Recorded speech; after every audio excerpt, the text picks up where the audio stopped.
All right. Welcome. It is Whiskey Friday. We are, March 11th here. This is episode 17. Can you believe we've been doing this for 17 weeks? This is cool, man. We've been having fun. Before we get started, I always like to say, what are you drinking, Curtis, today? I got to fill mine up a little bit. I already started early with a couple of good. I got JMO. Right on. I'm actually doing this Valentine's Finest. Okay. I don't know. It probably was aged about 10 years originally, but it's aged now about like 30 or 40 years in Chantal's Guido's liquor cabinet. He was emptying out and just gave me some. It's really good. I'm surprised. Yeah, Valentine's not bad. I realized I had a client in here today in the office, and I have, I have like 11 empty bottles of whiskey in here. We are, this is not good. When you told me that you were out of whiskey today and you had to go and grab some, I'm like, I've never seen your office without whiskey. So no, we are good times. Out and out. So just so everybody that's just joined us, welcome you guys. Whiskey Friday. What this is, I've got all sorts of different businesses, and Curtis does as well. And we're out there doing lots of that, what we call the professional stuff. We do webinars and all this. Whiskey Friday is just a much more casual look at business, having conversations about life, business, sales, helping people do cool shit, drinking whiskey. And we want to do it just like as if this was, us hanging out at a pub. And you're welcome to join in the conversation, come in and join us and just talk about stuff. And we want to try and break down these ideas in a much more sort of loose, open fashion. And it's a lot of fun. I mean, we've been doing this for a while, and we're kind of getting into a bit of a stride, and we're bringing on different guests. And I've got a couple of people that might be joining us today as well. And, that's really what it's all about. And so today, sorry, guys, so long it's too loud for me to hear. Put on some headsets, Mad Max. But she's got a jet. But today we're talking about. I know who Mad Max is. Now I know. Who's she with? She's with Sally Rogerson. She's an amazing colorist out there. So that's too bad that she has to bounce. We'll get her on the replay. We'll talk about it. But yeah, today is one of those topics that, Curtis and I always look at what's going on each week in our business, in our world. And I've had a couple things happen in the last couple of weeks with some clients, and also with, over the last while as we've been growing our business. And I thought, let's throw a little bit of vulnerability at it today and talk about, what a lot of people struggle with is doubt and insecurity in their business, in their lives. And when I do sales, into the sales process, and we want to kind of break that down. I've got some stories, examples. I got some good notes today, and we're going to look at that. And like I said, if anybody wants to join and ask questions, feel free. Just type, I think, what is it, Q/Q in the comments, and we'll get going. But first, what I'm going to say is, Curtis, what are your thoughts around doubt and insecurity? Because I know you do a lot of meditation, a lot of spirituality stuff, and you run into this with lots of people that you talk about. What's going on? Well, I think the first thing is that I think you have to understand that everyone has insecurities and doubt. Like everybody out there does. Yeah. And if you really do like check in with yourself and you say, you know what? No, I don't have any insecurities. I have no doubt about what I'm doing. Then I'm probably going to say that you're probably just not invested enough in your own success. And you're probably so apathetic that you're like dangerously ineffective. So I think this is going to be a really good topic because I think it affects everyone on various levels. And we all are going through. I go through a lot of process. I do a lot of work personally on this area because I think that this can creep up into your business and into your professional life, into every aspect of your life, in any relationship, pretty quick without knowing. Yeah. And just when you think you have it all like squared away, it just comes back at you. Absolutely. Yeah. And I like what you're saying. It's like everybody's going through it, and it's completely normal. I think we also have to expect that it's always going to keep happening. There's not, there's people that are saying, I'm just going to get rid of my doubt and insecurity. That's not really going to happen.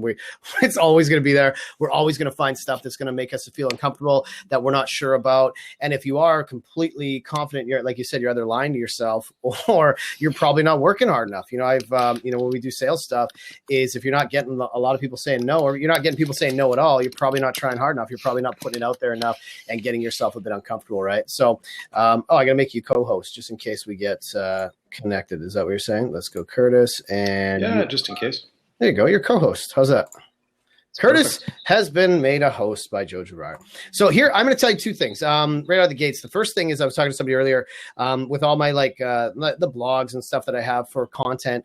One of the things that it still completely drives me crazy is when people unsubscribe to my stuff. is it like, for some reason, I can't get past this whole, it kind of breaks my heart. It like shatters me. I'm like, oh no, when I see like the little notification, so-and-so is unsubscribed. And so for me, what that does is I have to always challenge myself. I'm like, it's not that they're saying, no, this isn't valuable. They're not saying, no, I don't like what you're saying. What you're doing is not important. What they're saying is that, I'm just busy. There's a lot of noise in my world. And, for some reason, this isn't something I need right now. And so that's something that happens quite a bit, is when people unsubscribe. And you know what? When you're typing, I can totally hear the clicking. Oh, you can? Okay. Yeah. Why are you so loud, man? You're making me feel like insecure and doubtful in my story. I know how to fix that. You know how to fix it? Oh, okay. So when you type, you mute, right? That's what we do? Yeah. Yeah. Okay, cool. So when we talk about that, now the story I did want to open with was, I shared it with an online group that I'm part of as well, and so for some of you guys know, I do sales coaching and training and consulting, and I have a new client that just came on board. And one of the craziest things to think is, like, when you work with like even high performers, and I have this client is like a multinational global company, and I'm working with one of their VPs of sales, and we're going through all this stuff, breaking it down. The guy knows his stuff inside and out. Like, they're cranking it. Like, his product knowledge, what they do, his experience in the industry is just like top notch. And so we had this conversation. We did this really good stuff. We broke down all these like pieces and building the tools and the systems. And at the end of our conversation, we worked for about 2 hours, and we went through all this stuff, feeling really excited. We were having fun. We were just going back and forth, ripping and swearing. And then at the end, he goes, I just got to ask you a question. I'm not totally useless, am I? And I was like, what? What do you mean by that? Like, I'm like, and we started laughing, and I was like, what are you talking about? He goes, well, I'm listening to what you're talking about. I'm listening to all the stuff we're doing. I'm seeing all the things we're not doing. And he's like, I just feel like maybe we don't actually know what we're doing. Maybe I've been doing it all wrong all along. And it was like, it hit me like a ton of bricks. Like, this guy's a VP of a huge company, which everybody would like admire. Like, wow, this guy's got it all together. But for some reason, there's that doubt, there's that insecurity. And so we had this conversation around, I'm like, it's not about, anything like that. What it is that, my job as a coach is to be objective, is to help you look at things differently. And my job is to help you fill in the gaps. That's why you've brought me on board. But it's totally normal to feel like that, maybe I don't know, but your job is not to know everything. Your job is to be really good at what you do, and you're great at what you're doing. Now let's just get better at the other stuff. And our job as a team is to help you make this stuff work. And it's the same reason that you and I've talked about. That's why we hired a spiritual coach. We have a business coach. I have a golf coach. Is they help you see stuff that you're not seeing. And it's not about one person knows more than the other. It just means that now the two of us can look at this thing. And so in our business and in our world, we battle with this stuff, is always feeling like, oh, I see somebody else doing something and I wish I knew as much as them. But we have to get really good at what we're really good at. And so that's kind of what I want to kick it off with. Is it was a big eye opener for me, is you think people have it all together, but no matter how successful they are, is they've got their stuff that they're battling with. And I wanted to kind of make this as sort of an open and sort of vulnerable one today, so we could talk about that. So I thought I'd open that. Sounds good. Yeah, I definitely have a lot to say on this topic. Yeah. So what do you think? What do you think about that? What do you think? What do you think's going on there? We have talked about this a little bit in the last couple of days, and one thing I do want to say is that I remember last week we were talking a little bit about public speaking and just getting up there, and some people having some anxiety about that. And I always felt, and I think I made some comments in the show or on the side, that I never get nervous. I love public speaking. I like getting out there, but we had our Yes Mixer last night, and I had a quick presentation just on the Well-Fed Beauty event that we're doing, the fundraiser for the Food Eco District on April the 7th in Victoria. Yep.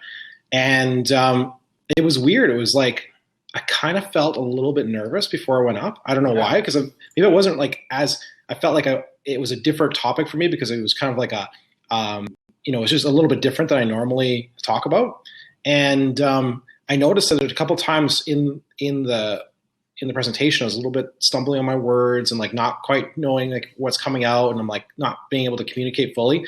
And I just thought to myself, I'm like, okay, this is a great lesson to learn. You never, even if when you think you have it like totally dialed in, your life is going to throw that at you at times, and you just gotta like just roll with it. And so I did a little bit of work just kind of writing some stuff out about how to deal with this topic, because I think that it is a really interesting one, and I think it's really important for people to know that they're not alone in this, and that it's not even just public speaking. Of course, like this is about how you're showing up, and you're being professional in what you do and what you're passionate about.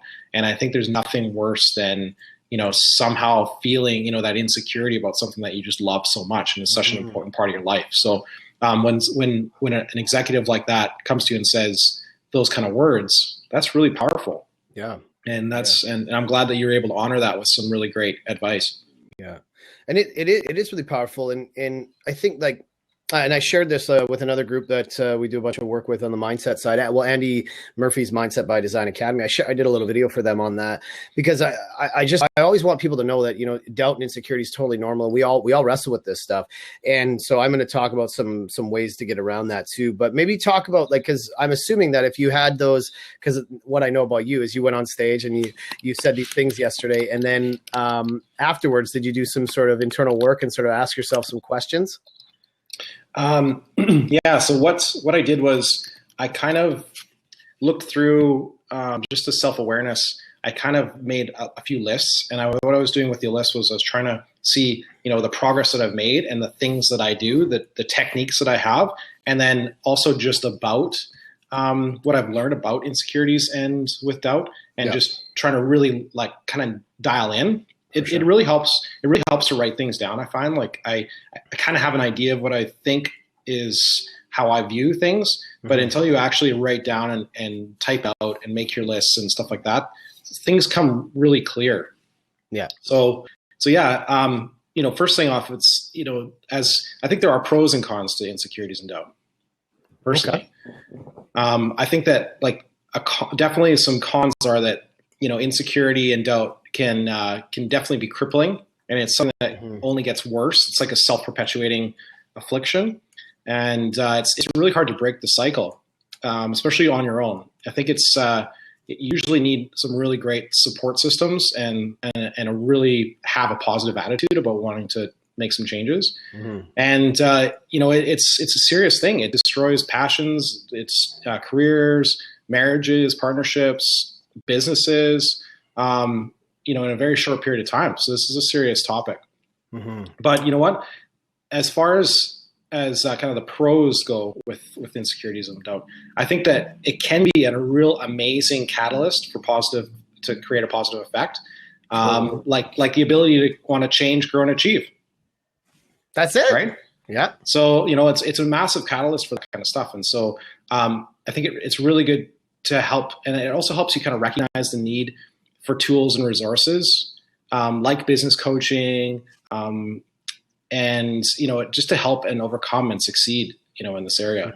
It also gives you opportunity to really be authentic and invest in your business relationships, especially by sharing your journey of overcoming this topic.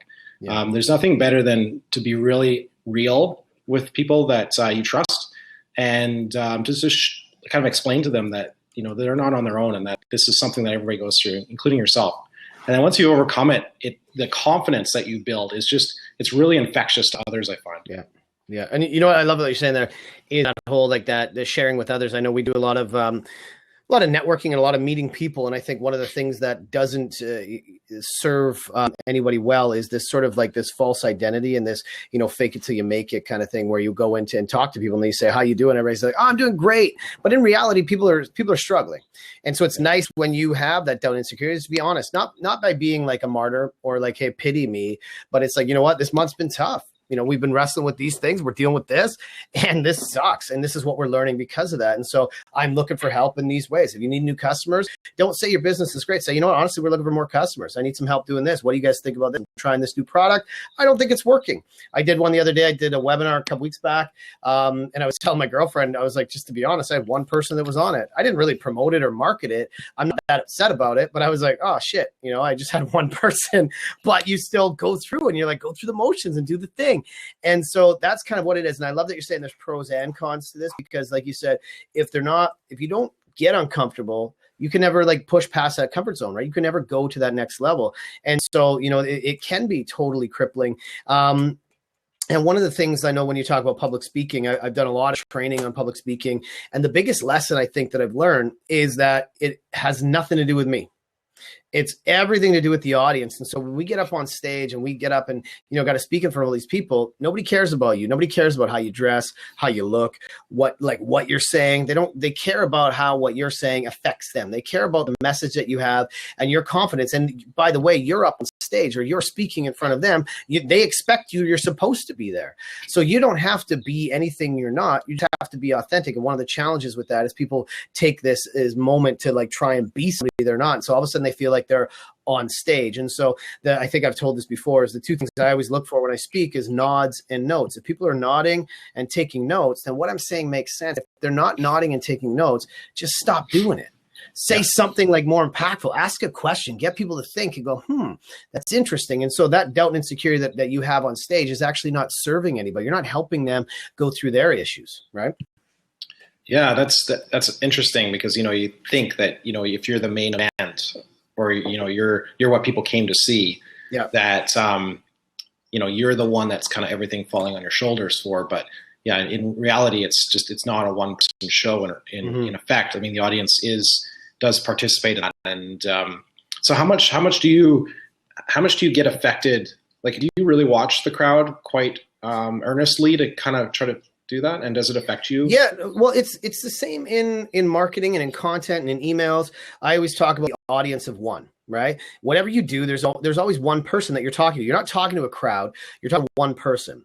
And so when I speak, I'm not looking for everybody to nod. I'm looking for one person to nod. And I try to make eye contact with that person. If I'm speaking in front of, like, let's say 1,000 people, and I say, how many of you guys feel like sometimes this happens? And if people nod, you're like, yeah. And so then you're talking to a human. It's just humans. Like when you're speaking, you're still one human talking to one other human. You're not one human talking to hundreds of humans. You're talking to individual people at a time. And so your message has to resonate, not with everybody, but you're trying to get more and more people to go, yeah, shit, that makes sense to me. And so if you get them going, you say, now guys, remember this, when this happens, you can do this. And if they write that down, then know that for next time, that was some cool stuff you said. If nobody writes it down and you say, hey, write this down, then it's probably stupid. Don't use it again. And so this is kind of, it's always like that doubt and insecurity is I think sometimes we feel like if we get this wrong, this is the end. Right? If I screw this up, I'm never going to be able to do anything again. I think what people need to get past this is adopting this like testing mentality of constantly trying to do more and more things. And so that, like every time I do something, this is the only time I'm doing it. I'm preparing for, I maybe have to do this 10, 20 times. Right. And if we think like that, then this is just the first time I'm trying it out. I've said the same things hundreds of times. And the first time I said it, I was like, I hope this makes any sense. All right. And so, if you get up and speak and explain your event, the first time you do it is probably going to be like, oh, I hope I don't trip over my words. I hope I don't say something stupid. I hope. But nobody cares. You're like, hey, guys, wouldn't you like to feel this? Wouldn't you like this? Now, what do you think of this? Here's what we're doing. Come and join us and have zero attachment to what people decide or not. Just be your authentic self. Right. Yeah. And Murray, what's up? Murray. Oh, who's he in the house? Nice. He's in the house. The martini. We'll see if we might have a martini. Paul whiskey. I don't know. Paul M for martini. So Joe, what do you do? Say you're doing some public speaking, and somebody pulls out their phone, or is just like laughing to each other or whatever, and that they're not listening to you, like they've checked out. What are some of the ways that do you just ignore that and look to somebody who's nodding and notes, and then just start talking to that one particular person, or how do you deal with how it affects you? Well, I mean, that's kind of I don't want to call it a loaded question, but it's kind of a complex question because, my background in education, we used to do a lot of work with our instructors on how to do classroom management. The easiest thing to do, that I always adopt that mindset of fix, find, and prevent. If you're reacting in the moment of somebody on their phone, that's the worst thing you can do. If you ignore it, it's also in that same category. But what you can do is set the tone for your presentation and just allow people to know what you can expect out of this. And hey, I'd love for you guys to pay attention and take some notes, and however I can help you. This is going to be interactive.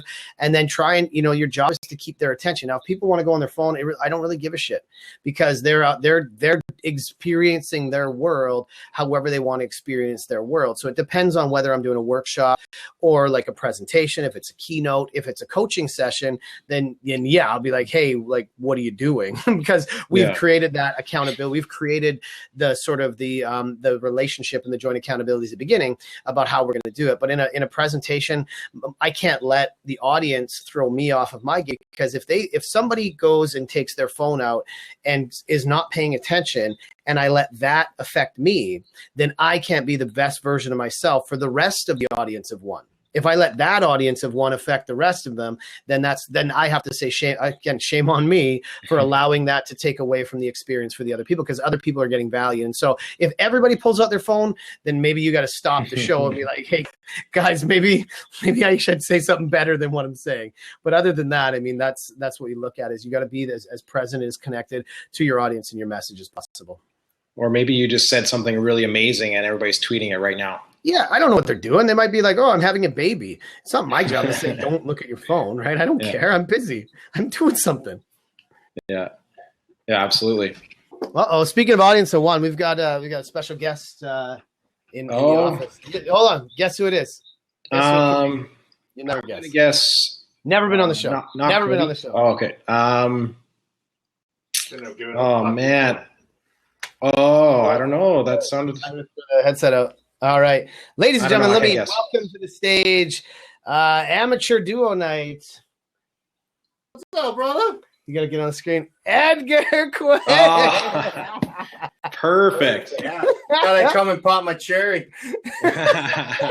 So speaking of doubt and insecurity, Edgar has none. And yeah, that's because he's apathetic and dangerously ineffective is what I was saying. Dangerously cute and almost full of whiskey. He hates whiskey, though. He loves whiskey. So this is going to be forcing me. This might be an interesting show. Can you turn your camera just a little bit, because I want to see his full face? All right. Full Edgar. I'm gonna get a full. There you go. So Edgar, we are talking about dealing with insecurity and doubt in your business. And we're saying that it's normal for everybody, but now you may have thrown a wrench in it, because do you ever find times where you feel like maybe I don't know what the hell I'm doing or talking about? Yeah, only when I'm actually dealing with technology or a new application. Just getting familiarized with that. One-on-one when it comes to customers, I don't usually. I'm pretty strong suit, but anything newer that way, which I'm learning right now, and as long as you have a good mentor that's patient with you, I think you can really move forward. That's the real key in my world, at least. Totally. What about in new new projects or new undertakings, like if you switch gears, start a new business, or you're trying to take it to the next level, something like that? Oh, absolutely. You know, everyone has the greatest ideas, but then when you try to push forward with trying to market yourself, what's the best angle? Like, you can shotgun it, or who do you find, or what avenues do you use to narrow your search to concentrate to make maximum production or awareness of your product or who you are or what you have to offer. Mm-hmm. So absolutely, sometimes you can get lost in the abyss because it's our nature right now, and the way things are advertised, that you're inundated with so much information that you can get lost unless you differentiate yourself. Totally. Yeah, I agree. I think, especially for you, I'm sure you have no issues with selling any type of vehicle. You've kind of been in that industry for a long time. When you're talking about like new technologies and systems, are you talking about like things that the company might put as potential resources for you, and are new systems and adding, like sales and stuff like that? Or are you saying like adapting to new social medias, or? Yeah, a little bit of everything, right? Because there are some basic like systems in place or applications in place, but of course every business wants to feel like they're different, and so they always put their own spin on any little bit of software or whatever. Like it's the same, but they want to have their sort of imprint on it. So you have to learn it from their angle, and be adaptable. And I think that's no matter what, whether you're working within a large corporation or if you're an entrepreneur, you have to, adapt to what the opinions and the attitudes are within that sector you're trying to appeal to. Mm-hmm. So I was going to say that, and you're in a sales management position too, right? Mm-hmm. So then it throws another aspect into it. You're actually dealing with other salespeople, and you're motivating a team, and your leadership role at the same time as having your own expectations on yourself for sales. And exactly, as you said, you're looked to as a leader as well as a teacher, but then you also have goal expectations from your superiors to go forward as well, and so you have to meet those. So it is a multitask thing that can be, if you don't learn to maximize your time, you can definitely become very overwhelmed very, very quickly. Mm-hmm. And that's one of the things. And so as an individual, you can get overwhelmed, but then understanding what your limitations are, and maybe within the team being able to delegate as well at that point, and understanding everybody has maybe their own strong suit, and then as a team you're stronger. Yeah. What about I'm going to throw it at Edgar again, and Curtis, you as well. I want you guys both to answer this. What about the ability to say I don't know? Like if you don't know the answer to something, like especially if you're managing a team, you don't want to look stupid or that you're not prepared. But are you okay with saying I don't know? Yeah, it's taken me a long time to get to that point where I can admit, it's like, if I don't know the answer, I don't know. Whether it be to your coworkers, superiors, or to your clientele,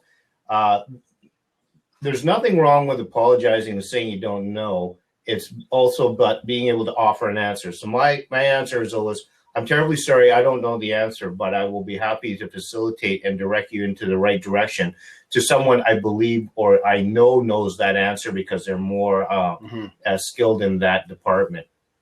Yeah, and that absolutely builds trust. I mean, if you don't know something, you say, okay, I don't know that, but let's find out, right? I'm going to find somebody that knows, and then rather than being the expert on everything, you get to be a resource for your customers, for your staff, and they start to go, okay, because you're also I think one of the things we talked many times about mirror neurons and being able to instill confidence in others. If you're okay being a bit vulnerable, then you allow other people to be vulnerable and say, I don't know. Because one of the worst things I know when you run a sales team is a bunch of people that won't admit where their gaps are, where their challenges are going to be. And so everybody's always like, it's okay, everything's great, don't worry about it, until you find out that it's not, and you got a big problem on your hands. And even if did have a very large resume or skill set, and you did know, say, 99% of the stuff that you were talking about, and were able to do it physically, time-wise, you sometimes are not capable of covering all the bases, and then your talents become very diluted in that sense, and then your product becomes subpar, whatever that may be. Mm-hmm. Curtis, what about you, man, with staff and teams and just being out, because everybody knows you as like Mr. Wonderful and Mr. got it all figured out, Mr. comes from a strong man background, and you're really balanced. But when you start to tell people, you don't know stuff, how does that go for you? How do you sort of instill confidence in others? Talk about that shit. Well, I think I'll first make a quick comment on what Edgar said, because I think it's really important. When you don't know something and you're being authentic about that, and you're willing to go and get them information, and really what you're saying is that I want to invest in my own education because I want to learn more. I'm not afraid of no ghosts either. That's what you call it. I ain't afraid of no ghosts. But those little things, like once you start faking it and lying and not being authentic, that's when the insecurities and doubts, that's their foothold. That's when it really starts to build. And I think that anybody that's going to be dealing with insecurities and doubt, it's probably from that reason, is that they're trying so hard to pretend all the time that they realize that it's just a sham. And when they get used to like just BSing all the time and not actually looking up any information and not educating themselves in that process, they continually slowly just don't invest. They invest more into the bullshit than they invest into their actual skill set. Yeah. Absolutely. Like even just with lying in general, it's easier to remember the truth because the truth is one answer when you lie, you have to always double check and try and remember who you said that lie to. Yeah. So then you get caught, and then of course you get dubbed and get known as having that personality. And then of course, as you said, the trust factor becomes very, very non-existent. Yeah. It'll get you an instantaneous maybe gratification in the moment, like that one sale or something. But in longevity and return business, you won't see it in time. Yeah, you're definitely not playing the long game if you're just thinking, if you got your head down and so focused on that sale alone. Exactly. Yeah, for sure. Unless you have an infinite clientele base, because it's just continuous walk-in traffic. But even then, if the word will get out, and then the walk-through traffic will diminish. Okay, and I've got Steven's asked, what's your approach to self-assessment? Maybe just clarify what you're looking for in terms of like in the situation or in general. Clarify that question. I will, what I will share, I'll show you guys another story is I have a client. I was talking to Andy about this just before we came on this. And I told you about this the other day, Curtis. I had a client out of, we're doing this big workshop next month, and they've already paid a really hefty deposit for it. We're all ready to go. Everything's in place. And then he told me that, now their management structure. So he's the VP all across Canada, and he reported to a Canadian president, but now their parent company, he has to report to somebody there. And the style for their sales team out of this larger version is more of like the hunt and the crush and the kill. And it's not my style. As you guys know through watching this show, my style is not like that. Mine's much more authentic and connecting and helping people just do cool shit. So when he told me about this, I was already thinking, man, I've already spent his money. I hope he doesn't want me to go like this. And so that doubt and insecurity, I was like, no, man, maybe I should just do it that way. And maybe I can figure out a way to be a little bit less authentic and do this. But I was like, no, man.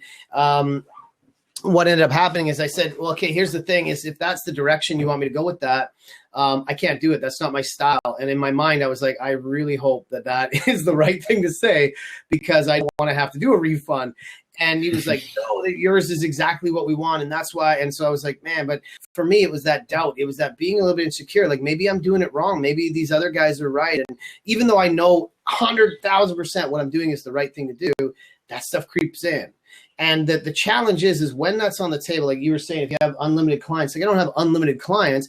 And for the money that I would have to give back, that would have been a big hit.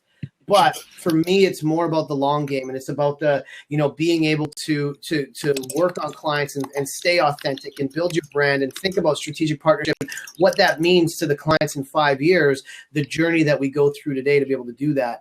And so for me, that's really, really important. That was a big lesson. That was only just a few weeks ago. And every time we do stuff like that and we go through that comfort zone and be able to say, you know what, I'm okay to get a little uncomfortable because it's the right thing to do. It's what I want to do. It's part of my vision, my values. And so I thought I'd share that with you guys too.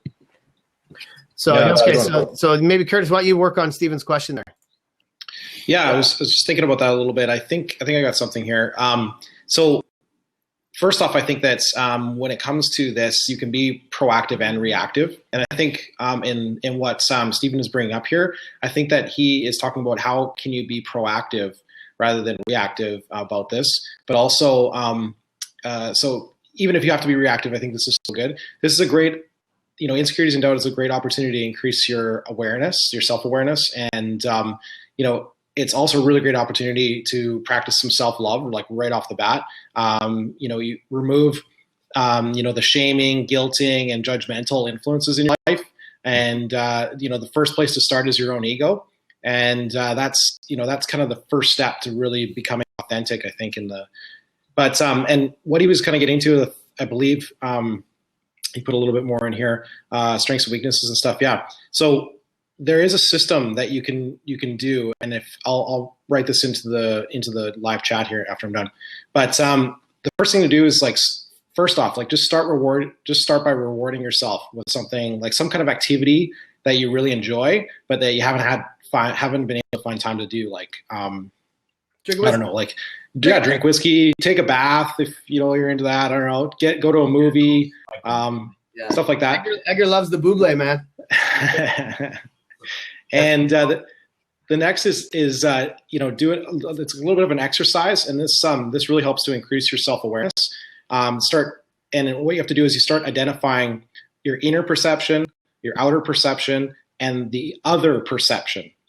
So in that way, it's first you write out all the attributes that you believe that describe you. So it's your opinion, first person. Then you write out all the attributes that you believe that others view in you. Then you write out all the attributes that you want others to see in you. So if you guys can follow me on that and what the differences are. So that's inner perception, outer perception, and then other perception or others perception. Then, so this is a really great exercise to kind of reconcile your self-concept and kind of analyze just really how authentic you are being with yourself and others. Then take all that, the whole list, to be like, you should get lots of pages. Then circle kind of all the positive attributes that you believe that you possess, and then leverage those to start building up in the areas that you start seeing the negatives. Mm-hmm. Then kind of write out all the promises that you made to yourself and to others that were unfulfilled. So anything that you promised yourself or anybody else that you just never fulfilled, just write them out. And then after that, take as much time as you need to kind of reconcile that list, even if you don't believe that it was your fault or not, just either way. And then share this process with somebody that's really close to you, and then just plan an action, create a plan of action to just to start identifying tools and resources that you need to kind of rise to the challenge. Okay. Cool. So if somebody's like, they're gonna make that list. It was a Santa, check it twice, right? And then figure out those things that are holding them back and make that plan and just go after it, kind of thing. Yeah.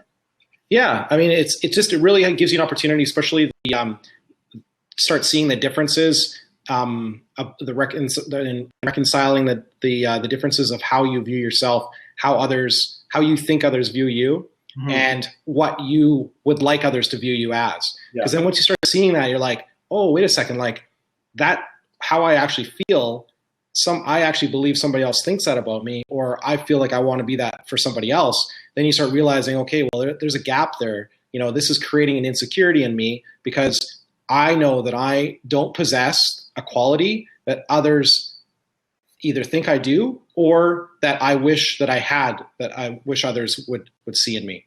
Yeah. I've done it before, like for myself, and I always give this advice is kind of along those lines is write out, think about like who you'd want to be long-term, right? Like in the next 5 years, 10 years, 20 years. And like this person that you kind of envision, like, man, that would be great if I was like that. Write down, just like you're saying, write those qualities, write those behaviors, those relationships. Well, how do you want to be perceived? And then once you realize that, try and act like that now, right? If you want to be like actually, I'll tell you, I'll be vulnerable. Is a while, and Edgar can attest to this, and you guys probably know this, is I had a reputation for being quite mean to people when I first met them. It was a safety mechanism to be like to push people away and not let people in. Attractive. It was Edgar loved it. That's why we met. That's why that's why we like each other. But what I realized is like my brand, the personal brand that was creating is wow, Joe's a bit of a dick, but once you get to know him, he's really nice. And I was like, okay, well, that's fair. That's kind of, that kind of felt like, okay, cool. Once you get to, so it's like you had to get past the guard to be able to get to the real thing. I was like, oh, that seems like a really interesting way to go. And then I realized after the last few years, I'm like, that's not really what I want in terms of if I imagine what I'm like, in 20 years, 10, 15 years, it was more like, hey, when people meet me, they're like, wow, he's really nice and helpful in this. And then also he's got an edge. He's a bit like, yeah. And I'm like, that to me, that feels much better as what I want perception to be like. And so I started to see a lot of behaviors and a lot of things that I was doing that weren't actually contributing towards those healthy relationships. And so I started making a lot of changes, and it helps to have a wonderful woman and all that kind of stuff. But and surrounding yourself with people that help you work towards those goals. And I think in terms of a self-assessment and accountability standpoint, I started to share that as one of my goals with my close friends and with my family and my relationships, and saying, hey, this is something that I'm working on. let me know if I'm not aligning with that brand. Let me know when I start slipping. Not tell me I'm being a bad person, but tell me when I'm not doing things that I said I wanted to do. And that's so much easier from a coaching and a standpoint where somebody's like, hey, you wanted to be like this, and I feel like you're not going towards that. Just a heads up. It's so much easier in our relationships to be able to do something like that. Yeah, I totally agree, especially when it comes to relationships, because I really find that, you know, your relationships with the people that are closest to you, they're a real telltale sign for your relationships of how you can really view yourself and how you behave in social situations. They are huge indicators about that, and I really do think like sales and business, it's the same as a marriage or a relationship or a girlfriend or even just trying to pick up girls. Like, it is exactly the same. Yeah. You're always going to go through these cycles of self-doubt and insecurities and everything else. But I tell you, if you go, I find this, and we had this conversation before, I think just last night, you can always see the guys that are like the lap dogs that just like jump onto like anything that's right away and just like, hey, take attention to me. If you're the kind of guy that just walks in and doesn't want to do with anybody really, that you'd love to talk to anybody, but you're just not really trying that hard, and you're really comfortable with who you are, girls will be the lapdogs, because it's just like they know that you have something. Careful with the language. Where's Roxy? People will be drawn to you because they will don't say lapdog, because we're not trying. I'm going to shame you on that one. They're not lapdogs. They're just much more attracted to somebody that has an edge. You know, we did this in the workshop we did last week. It's confidence, and nobody likes a pushover. Nobody likes somebody who's is too easy. People like somebody with an edge and an opinion. And Curtis, I'll be your lapdog. I'll be your huckleberry. And also showing that maybe that vulnerability that you are open to,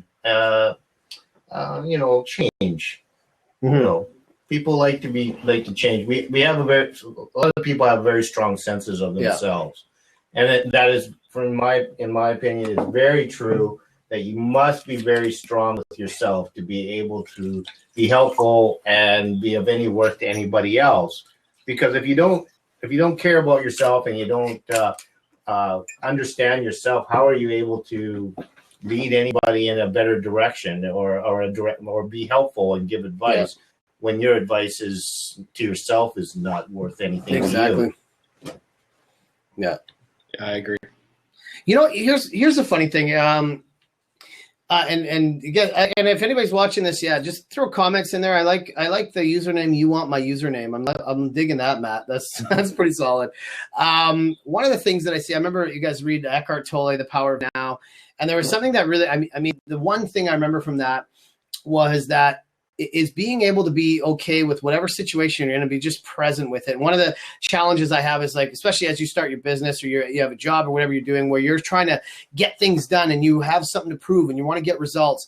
And so I love to golf. And so what was happening is if I wanted to go golf, and Edgar loves golf with me. Mm-hmm. Yeah, baby. If we want to go golf, I would have this guilt or this this doubt of like, oh, well, maybe I shouldn't golf because, you know, that's not fair because I have business or I have to work or I should be working.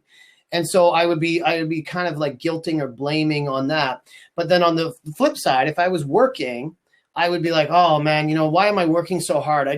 Why can't I just have a much more freedom in golf?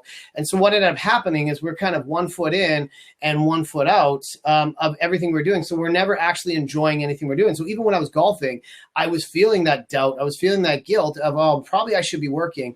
And if I was working, I was like, oh, I wish I was golfing. Or if I was really busy, but I was tired, I'd want to take a nap. But if I took a nap, I'd be resenting myself, or maybe I should work harder. And so it was like, it didn't matter what you did, it was always this like, oh, you're a bad person. And so like being like releasing yourself from that attachment and being okay to whatever you do, go into it fully. If I'm going to go golf, I'm going to golf and I'm not going to feel guilty about it. But when I work, I'm going to kick the shit out of it. I'm going to go work. I'm going to get something done so that whatever I'm doing, if I want to be lazy, I'll go be lazy. And so that's one of the pieces of advice I give to people. I'm like, because we don't need more people telling us what we're doing wrong. We're so good at doing it to ourselves. And so that insecurity of just being like, nah, screw it. I'm going to do cool shit. I'm just going to get it done. And then it's only up to you to be accountable for the stuff you need to do. So I got VR sides. I feel like I have to accomplish something sometimes before I can relax. Yeah, and that's exactly what we're talking about. Is that we always feel like we got to get something, really, really like big done. But we always have this, I'm going to finish up that thought, is we always have this attachment to the results. I think what people need to realize is the attachment to the process. And as long as you're strategic about what you're trying to do, you say, what's our ultimate goal? What does that look like in terms of processes we need to do, and map that out to the shit you have to do to solve those problems, and then give yourself the flexibility to say, you know what, I did all the stuff I was going to do today. Now I'm going to create freedom. But when you think about the project that's unfinished, it doesn't matter how many or how little hours you work in a day. You're always thinking, well, we're not done, right? Instead saying, I'm going to do these 10 things and that's a win for today. Or I'm going to do this one major thing and that's a win. And so whatever you're working on, I mean, there's no shortage of work and shit to do every single day. We're always going to be busy. And that's up to you to do that. But you have to say, okay, well, I'm going to be busy on the stuff I chose, and I'm going to create freedom for myself. And if I want to work 14 hours, I'll do it. If I want to work 0 hours, I'll do it. I had a friend call me on Sunday, called me, and he's like, hey, what are you doing tomorrow? I'm like, you know what? I don't have any clients lined up, but I got so much work. And he's like, oh, I always thought we'd golf. And I was like, well, I don't have any clients lined up. I was like, work will be there. Let's golf. So we spent the whole day. We had such an awesome friends day. It was great. And it was like, but the only way that is great is to say, you know what, I'm choosing to do this. I'm like, I checked some emails, but I'm like, you know what, the world's not going to end if we stop doing the shit we're supposed to be doing. Yeah. And, I think the positive and negative too is with partners that, in some cases, with partners that, it's good because they hold you accountable for your actions. And I think that that's great. But at the same token, they also can be a little bit of a hard because you have to being accountable to somebody about that. Like we talked a little bit about this yourself earlier, like being your own boss. I mean, yeah, like for me, when I'm tired, I sleep. When I'm just not really feeling like I'm engaged and I really need some downtime, like I'll just hang out and I really try to just shut it down. But if your partner comes in and is like, hey, like you've just been watching Netflix for 3 days, like what's going on? Be like, well, yeah, because I felt like I needed it, or just this is what I do. Because when I work hard, and when I don't, I need to shut it off. And that's creating that balance is really great. And I think so. I guess what I'm saying is that if you do have accountability in your life, it's great. Just make sure to work with your accountability partner to have an explanation for where you're at. But an investment in balance is really super important. And anybody that really cares about you will respect that. I think you and I all, and you're with that. I mean, we always talk about we talked about the other night. It's I know that we both don't believe in getting people to motivate you. I think the motivation comes from getting shit done. So if you're feeling like you've got any doubt or insecurity, and the problem most likely is from you got a lot of open loops of things that are unfinished. So close just 1 or 2 loops. If you've got bills to pay some of those bills. If you've got to finish this blog post, finish that blog post. If you got to do this, do that thing. If your car's dirty, clean it. Just close 1 loop. But what people do is they open loops, they leave them open. We have if we look at books, I've got all these books that I can look at, but all of them, not all of them, but a bunch of them are only kind of started. So people say, oh, how did you like that book? I'm like, I just kind of got into it. Then you jump into the next thing. And Nathan, absolutely, you can join us, brother. Click on the thing. We'll welcome you. And that's what I think in terms of doubt and insecurity, adopt that testing mentality of being okay to try stuff, right? Too many people try and, what's up, homeboy? But too many people try and do all of the things. And so they leave everything up in the air and have all these open loops where it's like, oh, I just haven't finished this and I haven't finished that. And that's what's weighing very heavy on us. And that's where the doubt and insecurity is coming from, because we're like, I'm not sure if anything's good. And also that imposter syndrome. But if I do finish it, what if nobody likes it? Or if it's the worst thing that ever happened in the world? To be honest, nobody gives a shit. It's you got to try it. You got to do it, get it out there. And if one person says, hey, not bad, that's a major success. Just get a bit better from there instead of thousands of people building a world-class. No, you can't start like that. You got to start with a thing. Have a thing. Nathan, what's your thing, homie? I think they've changed a wee bit since the last time I saw you. So where are you right now? Are you still in across the world? Are you in jail? Where are you? I was in jail, I wouldn't be talking to you, man. I don't know, man. Jail's getting technological advanced there. No, nowhere near jail. I actually moved from where I was. Hold on a sec. I'm just turning my speakers down. No, a few weeks ago, some friends of mine told me they were going traveling, and they knew about the place where I was living, which was really not great. And I was waiting to get more money so I could move out. And then a few days later, we went out shopping, and they said to me, "Oh, by the way, would you like to house sit?" And it was an offer for a couple of weeks, and I knew I'd have to move, but I said, sure, because I know that their place is really nice. And then I thought, well, despite knowing that I'd have to move, but after a couple of weeks. And the funny part is a week in, one of my friends writes to me and she said, "Oh, we've decided to extend our holiday. Would you like to stay there until early April?" It's like, sure. So here I am. So where are you? Yeah, sorry. I just realized I didn't tell you that. Sorry about that, man. I'm in a place called Baja Mar, which is 20 kilometers north of Ensenada. It's on the ocean. Nice. The ocean's just a hop, skip, and jump for me. Why don't we have an invite?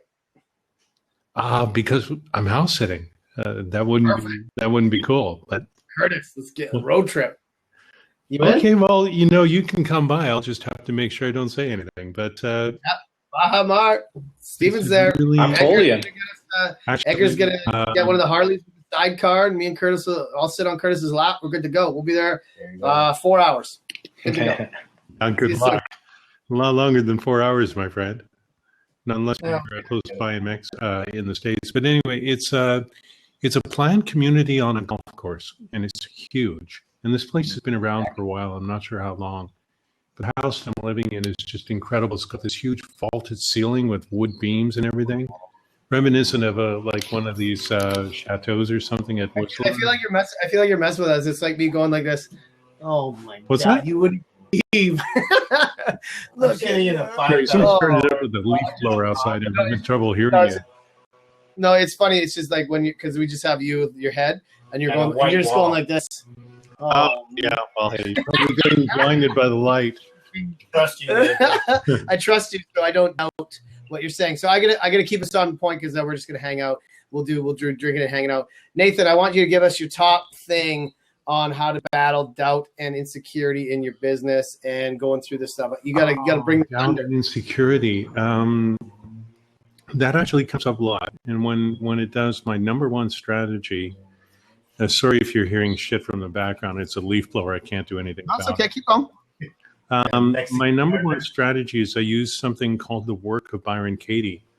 And whenever this comes up, I write down the thoughts, whatever they are, and I started doing a process of inquiry to see if they're actually legit or not. And every time it happens, it's always the same old crap, variations on the same theme. And quite often what I've done is I've saved a number of these things so I can just go back to one that I've done previously and read through it and go, oh yeah, same shit, different day. Here we go again. But one of the things that's been happening as well as that's been helping is Tony Robbins was on Blab a while back. Anthony Conklin did an interview with him. And there were a couple of things that he said that really helped me with that doubt. Yeah. One of the things that he said is that there's a tipping point that whatever it is that you're working on, at some point you're going to hit that tipping point. And I just hit the beginning of it yesterday. I've been working in this particular direction to do with health and mental health and all this stuff for quite a while. And I haven't made one single penny on it until yesterday. And because of all this connecting that I've been doing, oh, yeah, geez, there's a lot I can share with you. But anyway, because of some connections I made, I wound up getting hired by somebody to work on a project that matches my mindset. It's a perfect match in every way. And it's the first gig that I've gotten any money for in all this time. And it's like, finally, it's starting to work. So, but don't hold on, Nathan. You got to come back. You got to give us a nugget, and you got to say, how do we get through the doubt and insecurity? The work of Byron Katie. Do the inquiry. Do the work. So talk to us about that work. What kind of things? I like this guy's saying, I've never seen someone insecure and drinking whiskey. No, it's not. We're helping people get through it, and we're drinking whiskey because we just like whiskey. Oh, So, okay. So you want some specifics from me? Okay. Listen, good. There's people watching. Yeah, a couple of points. Help us. A couple of key points from the works. Sure. Well, the work, there are 4 pieces to it. Mm-hmm. So you write down whatever the thought is. Let's say something like, I'm not getting anywhere. This isn't happening. And the first question is it true? Yes or no? Yeah. And most often it's no, but sometimes people will say yes. And the next question is, can you absolutely know for sure that it's true? Yes or no? No, I don't knows, no maybes, yes or no. And then after that, it's like, what do you do to yourself, or how do you think when you believe this isn't working? Like, what addictions show up? How do you treat yourself? Does avoidance kick in? Do you start spinning around? So all these different questions that are in this form on our site. It's called thework.com, by the way. And then once you go through this whole thing, then you go through a process called the turnarounds, where you turn around the statement where you say things, things aren't working. And then you go, oh, but wait a second. I just got an order. My first order yesterday. It's obviously working. Yeah. There are some. I'm making great connections and meeting all sorts of people that are feeding leads to me. It's just a matter of time before one of those converts. That's an example of the turnaround. So whenever major doubt or problems like that grow up, Byron Katie, that's where I always go. Been using it for years. Wonderful. And Steven's saying he's linking up with Byron Katie. We have customers here in Victoria, Rick Hugendorn. He's a realtor. He's doing some really cool stuff. He wrote a book, and he actually wrote a book called What's Stopping You, and it was based off the book of Byron Katie. You guys know him. And it was just like the one thing that he always said is it's like the gas and the brake pedal. And if you just if you have your foot on the gas and you want to do something, but at the same time you're telling yourself why you can't do it, it's the same thing in a car. You're just spinning your wheels, right? Yeah, and that's that's the analogy that I always look at with this.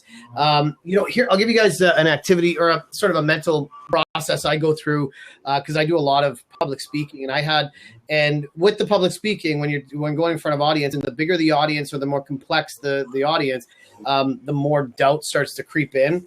And so I did a workshop. I was talking earlier today is a 2-day workshop for a really large global client. And it's easy to do like a 1-hour webinar or a 3-hour workshop because you can just say the shit and leave. And you're like, okay, I did it and that's good. It's really safe. But when you do a couple days or 3 days, all of a sudden now you're kind of stuck with these people and they can call you out on it. So there's some doubt that starts to creep in. Like, I hope this makes sense. All these questions you have, because now they can call you out, they can put you on the stand. And so when I do this kind of stuff, when I travel and these are new people that I've never interacted with, I do an activity called What's the Worst That Could Happen? And I do the same thing with my clients. I do the same thing with people that are in sales. It's just ask yourself, what's the worst can happen? And imagine the absolute worst case scenario. So for example, this 2-day workshop, I decided here, what's the worst? Well, I'm going to go there and my stomach's going to bother me. I'm going to feel sick. And then I'm going to be late for the thing. And then I'm going to show up and my computer is not going to be working, but that's okay because I have a backup thumb drive with all my stuff on it. I'll put in somewhere else, but maybe that's not compatible. So I can go on the internet and find so we have a triple redundancy for our materials, but all of a sudden none of that works. Then all of the materials that I built that were printed burned up in a fire, or they didn't come through customs and didn't get checked through. And all of a sudden that's the worst. And now, okay, what if I go there? Can I actually present without any supplemental tools for 2 days? Yeah, you know what? I probably could do that. But then I start my presentation and the guy says, you know what? This isn't exactly what we were looking for. We'll take it from here. You can leave. And I'm like, that would really suck. That would be the worst. And then all of a sudden it would be like, and then they'd say, and we want a refund. We're not going to pay you for any of this. You got to find your own way home. So that would be all of that stuff would be the absolute friggin' worst for my business. And then I thought, okay, well then what happens? And now all of a sudden I say, well, what would happen is I'd jump in a cab and I'd go to the airport and I'd pay for a ticket and I'd head home and I'd still be fine. And so if that's the absolute worst, yeah, I'll be fine. At the end of the day, you're still fine. And so when you go in and then do the thing, then if only like a couple bad things happen, it's not the worst.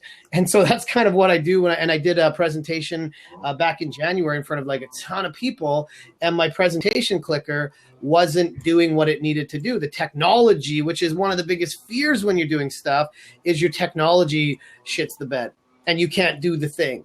And I had already done the what's the worst activity. So I was like, oh, okay, well, I planned for that. This isn't the worst. This is one of the 100 things that I imagined would go wrong, and it's fine. And so, right? That's my number one go-to move in life. That's what Curtis is talking about, especially the parents out there definitely battle with insecurities.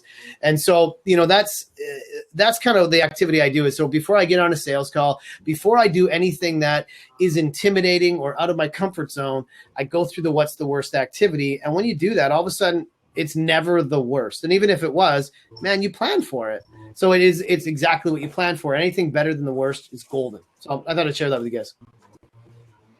I'm sorry I haven't been able to hear you so well. There's been a guy with a thing in the background. It's so loud, I can hardly hear you. Tell them to leave you alone. Huh?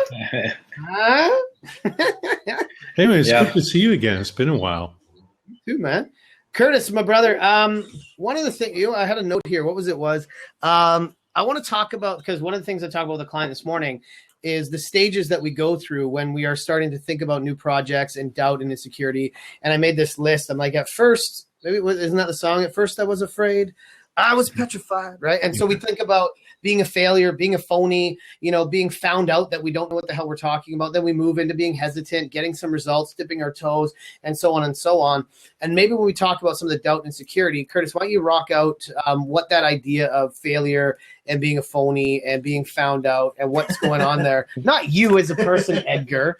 I'm not talking about Curtis. Curtis, tell us what it's like to be a phony. So that time that you were impeached, remember that time? And they drummed you out. He just goes, he comes back, he just says shit. I don't know. Yeah, well, Hey, ladies and gentlemen, Edgar quit. So, Curtis, I'm talking about like how you work with other people and how you help them become not, but also the feelings we get of not being a phony, right? Maybe talk about that.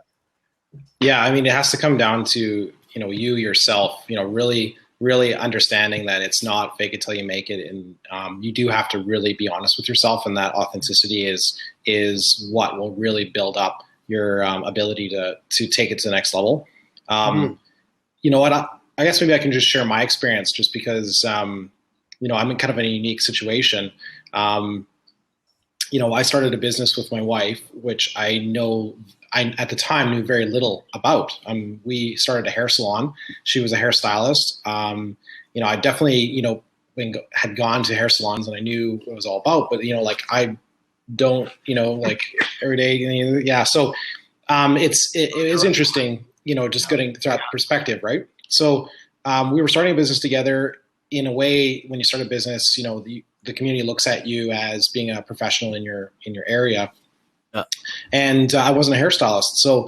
So I to tell you the truth, I wasn't really completely comfortable with like the technical aspects of the craft or dealing with hair clients in general or supervising artists. And honestly, like I didn't even have that high of a regard for most of the hair industry professionals. Like, a lot of the people that I had seen, I didn't really find them, not in general. I'm not saying that. I would just say that there was a lot of people out there that weren't that professional outside of work, and they're just different to be around. So if that makes sense, because I came from a lot different background than in the hair industry.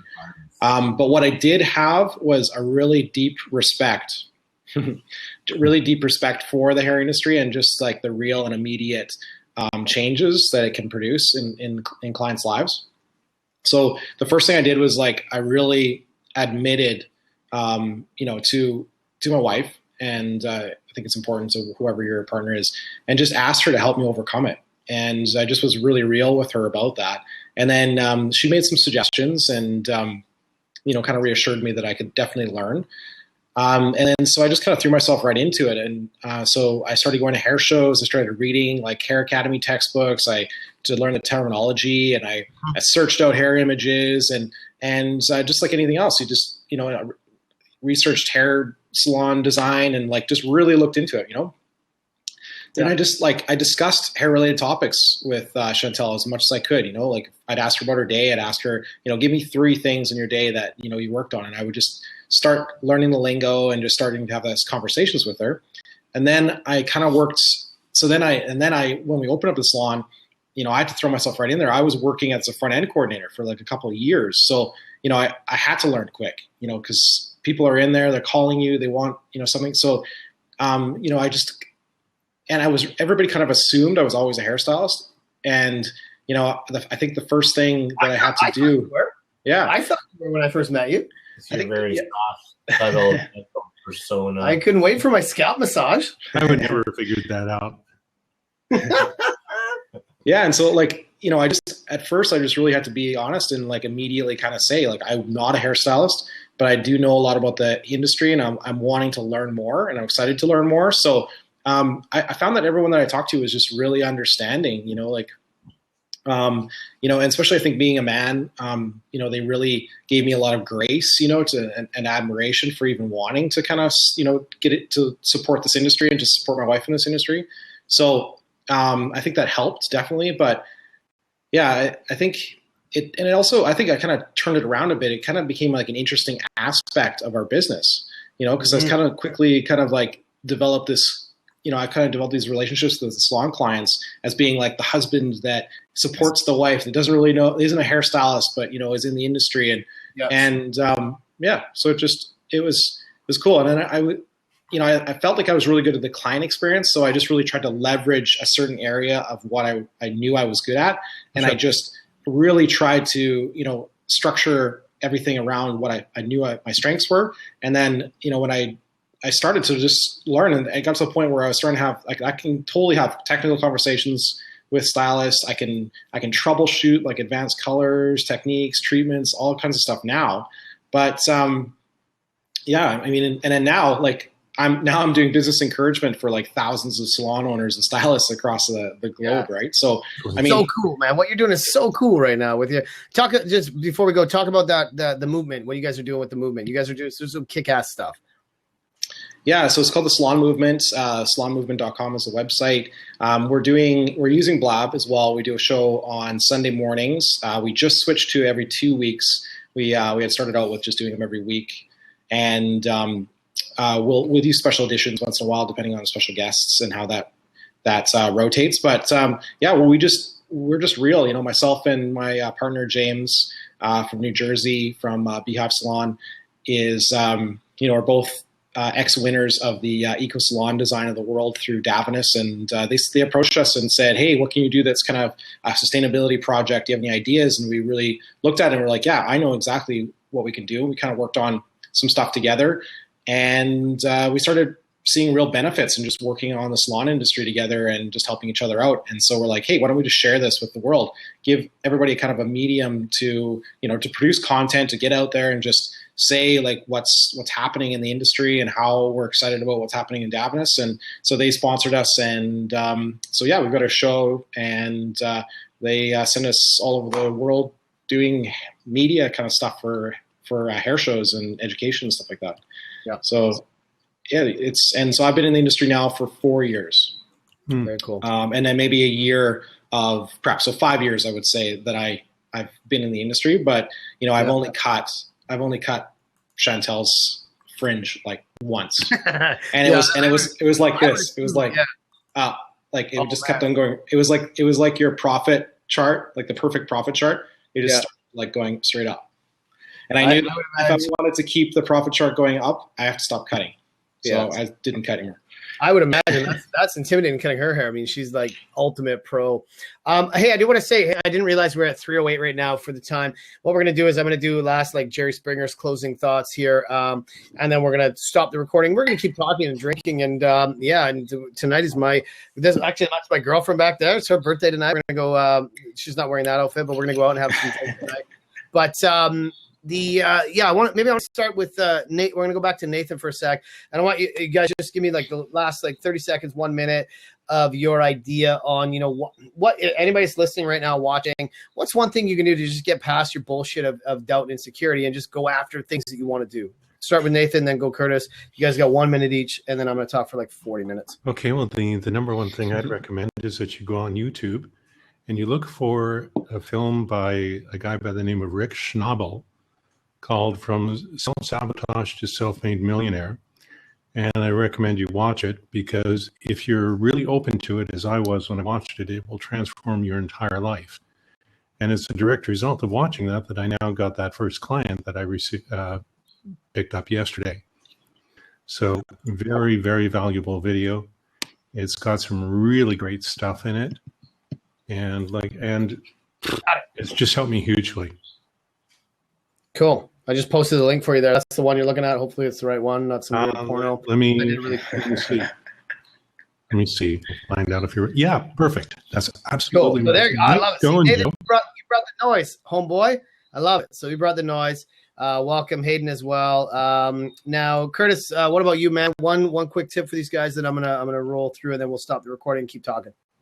I'm just going to go back to one of the things I mentioned before, just to really drive it home. I think that insecurity is in doubt, and recognizing that in a proactive and or reactive situation, just accept it. And I think it's a really great opportunity to really increase your opportunity for self-awareness, and a really great opportunity to practice some self-love.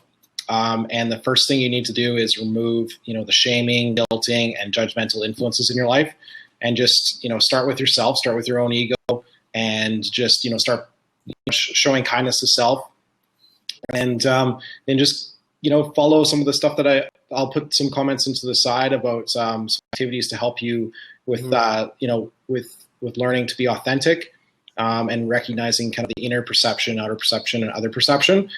And, that's really helped me. And I guess, it's not the silver bullet, but I really honestly, it's done a lot for me. So I'll share that with everybody out there in the world, and I hope that that you see the same kind of results that I have. Sure, man. That's very, very cool. You guys, I just love that you guys are on this. I've got a lot of people joining. So just everybody that's watching, we're just wrapping up the recording of the show. We're gonna keep talking, and I'm gonna close this up with a thought here. Is I had a client this morning that came in. We were talking about some things, and we were talking about, getting out of the comfort zone and pushing stuff out there and doing like sales video emails. So we're going on creating some unlisted YouTube videos to get in front of our customer and having some fun with it. And so, I think a lot of times when I first started doing podcasting, or even just recording audio or recording video, or even when we first started Blab, like only a couple months back, is when you start something new, it's new, and your body and your mentality is like, I feel a little bit uncomfortable with this because it is new. And so when we first do that, one of the things I like showing people is I found all these old audios and videos of when I first started doing my stuff, 6 to 10 years ago, of what a loser I was. But just recording, but just getting something done just to try it, because people always look at what other people are doing and they compare themselves to what other people are doing. And so that comparison and that doubt and that insecurity of what they see other people doing kind of holds them back. And I used to do that too. I still do that. I watch what people are doing that's just so amazing. And I'm like, oh, I wish my stuff did that. And that little bit of a thought process paralyzes me from doing something. So we have to realize it's not that. It's about taking action and just, screw it, do something, go have fun. And that's I think the underlying message we always talk about is, how can we have fun with this? You know what? Screw the doubt, screw the insecurity. What can we do to make our lives, make our business, make our friendships, our relationships much more fun, much more simple? And when we look at it this way is, I wrote a couple notes, is one of the things we always talk about is just being authentic. It's a lot of work to be authentic, especially when you're in a public platform, when you're public speaking, doing video, doing blog, doing all this stuff. And I love what he's saying right now is sometimes we feel afraid to do the wrong thing. And so that paralyzes. So instead of doing the wrong thing, we just end up being weird because we're so caught up and not sounding stupid. And that's what we do when we do sales training. We're also worried about, I want to sound professional. And we sound like everybody else who's insecure and working from this place of like ego and vulnerability. So the other part is that when we're not authentic, when we're not having fun, we absolutely miss opportunities to connect with really awesome people. The fact is like nobody cares. Nobody gives a shit about your doubt. Nobody gives a shit about your insecurity. They don't care about what you're going through. They care about all the stuff they're going through. And if you even take 1 or 2 or 3 steps to get through your issues, you can be that much more better ability to serve those people. And that there are people out there that want you to help them, that want your product, your service, your business to be impactful to them. But if you're so wrapped up in your doubt and insecurity, they never see it. It's that whole idea of if a tree falls in the forest, nobody hears it. If you don't actually put yourself out there and take that risk and be vulnerable and battle through that, nobody sees the result. And you got to start somewhere and realize that it's not what you do. It's that journey from what you first did to what you're doing now, and give it time and patience. So that's kind of what I wanted to wrap up with, and just give you guys that sort of thought, because I think that sort of summarizes what we're doing. And, just don't be afraid to try stuff, because really nobody cares. That's what I've realized. And some of the best things that we've done, nobody sees. And some of the weirdest stuff we've done, people love it. So you never know what people are going to love. So go out and try it. And that's it for today. Whiskey Friday, episode 17. Doubt and Insecurity. We're going to keep drinking, and I'm going to stop the recording. Thanks, guys, for joining us. Nathan, Curtis, Edgar, who's go plug in the meter. He's going to keep joining us. So thanks, guys. And that's it for today. Bye.